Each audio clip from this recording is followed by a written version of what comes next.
الله الرحمن الرحيم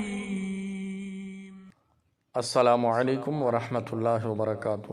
ہیر رانجھا کی داستان یوں تو کئی طریقوں سے بیان کی جاتی ہے، لیکن کہانی کا نفس و مضمون میاں رانجھا عرف عزت بی بی عرف مائی ہیر سیال کی لازوال محبت کے گرد ہی گھومتا ہے۔ متفق علیہ بیانیہ ہے کہ میاں رانجھا 4 بھائیوں میں سب سے چھوٹا ہے۔ چھوٹا ہونے کے ناطے والد کا چہیتا ہے۔ بڑے بھائی کھیتی باڑی کرتے ہیں جو شادی شدہ ہیں، جبکہ میاں رانجھا فکر معاش سے بیگانہ، سیر و سیاحت کا عادی اور بانسری بجانے کا شوقین ہے۔ میاں رانجھا بچپن سے ناز و نام میں پلا ہے، جس نے دکھ نہیں دیکھے۔ والد کی وفات کے بعد میاں رانجھا کی مشکلات کا دور تب شروع ہوتا ہے جب بھائی والد کے ترکہ میں سے زمین کا حصہ دینے سے انکار کر دیتے ہیں۔ رفتہ رفتہ نوبت کھانا پانی بند ہونے تک پہنچ جاتی ہے، تو میاں رانجھا اپنی کل کائنات، تن کے جوڑے اور بانسری کے ساتھ گاؤں چھوڑتے ہیں اور پھرتے پھراتے ہیر سیال کے گاؤں جا پہنچتے ہیں۔ وقت ہزارہ میں چھوٹی اینٹوں سے تعمیر کیے گئے ایک گھر کا لکڑی سے بنا داخلی دروازہ۔ عزت بی بی عرف مائی ہیر ایک خوبصورت نوجوان لڑکی ہے جس کے حسن کے چرچے زبان زد عام ہیں۔ میاں رانجھا پانی گھاٹ پر پانی بھرنے آئی ہیر کو دیکھتے ہی سو دل و جان سے فریفتہ ہو جاتا ہے اور بے خود ہو کر بانسی بجانے لگتا ہے۔ ہیر اس نوارد اجنبی میاں رانجھے کی سن گن لیتی ہے، اپنے والد کو قائل کرتی ہے۔ میاں رانجھے کو مال مویشی چرانے کا کام سونپ دیا جاتا ہے۔ اب میاں رانجھا مویشی چراتے اور بانسری بجاتے پھرتے ہیں۔ بانسری سے نکلنے والی مدھر سروں نے بالا آخر ہیر کا دل مو لیا اور وہ میاں رانجھا کے عشق میں گرفتار ہو جاتی ہے۔ دونوں ایک دوسرے کے لیے اپنے دل میں پیار کا جذبہ محسوس کرتے ہیں اور محبت کا اظہار کرتے ہیں۔ بعد از اظہار ملاقاتوں کا سلسلہ شروع ہو جاتا ہے۔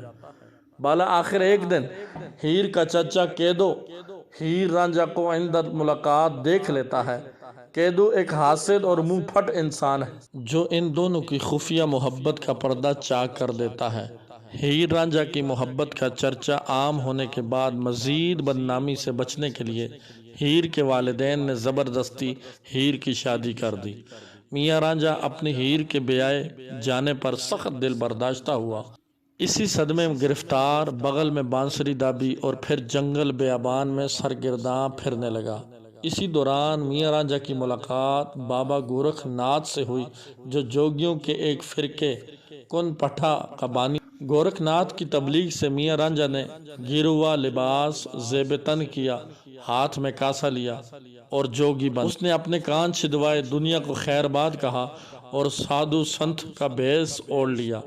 پھر گاؤں گاؤں نگر نگر پھرتا پھراتا آخرکار اسی دیہات پہنچ گیا جہاں ہیر بیائی گئی تھی۔ رانجھا وہاں ڈیرہ ڈال کر بیٹھ گیا، جس کا نتیجہ یہ نکلا کہ ہیر نے بھی اپنے رانجھا کو پہچان لیا۔ رانجھا چوری چھپے ہیر کا دیدار کیا کرتا۔ ہیر اپنی سہیلی اور نند سہتی کے ساتھ مل کر ایک منصوبہ بناتی ہیں جس کے تحت ہیر کو زہریلا سانپ ڈس لیتا ہے، جس پر سہتی کہتی ہیں کہ اس سانپ کا زہر نکالنے کے لیے سادھو کو بلوانا ہوگا۔ سادھو اور کوئی نہیں رانجھا ہوتا ہے۔ ہیر اور سادھو کو ایک کمرے میں بند کر دیا جاتا ہے۔ یوں رانجھا اور ہیر موقع ملتے ہی گاؤں سے بھاگ آتے ہیں، مگر دونوں نے خود سے شادی کرنے کے بجائے واپس ہیر کے گاؤں آنے کا فیصلہ کیا تاکہ گھر والوں کو منایا جا سکے۔ ابتدائی طور پر تو ہیر کے والدین کے دل میں بیٹی کی محبت اور ضد غالب آئی، مگر کچھ تکرار کے بعد وہ اپنی بیٹی کی شادی میاں رانجھا سے کرنے پر رضامند ہو گئے۔ مگر حاسد کیدو جو چچا تھا ہیر کا، عین شادی کے دن زہریلے لڈو کھلا کر ہیر کا کام تمام کر دیا۔ رانجھے تک یہ خبر پہنچی تو وہ روتا پیٹتا اپنی محبوبہ کی طرف بھاگا۔ ہیر کو مردہ دیکھا اور دل برداشتہ ہو کر خود بھی زہریلا لڈو کھا کر خودکشی کر لی، اور یوں اس رومانوی داستان کے 2 لازوال کردار ہمیشہ کے لیے داستان بن گئے۔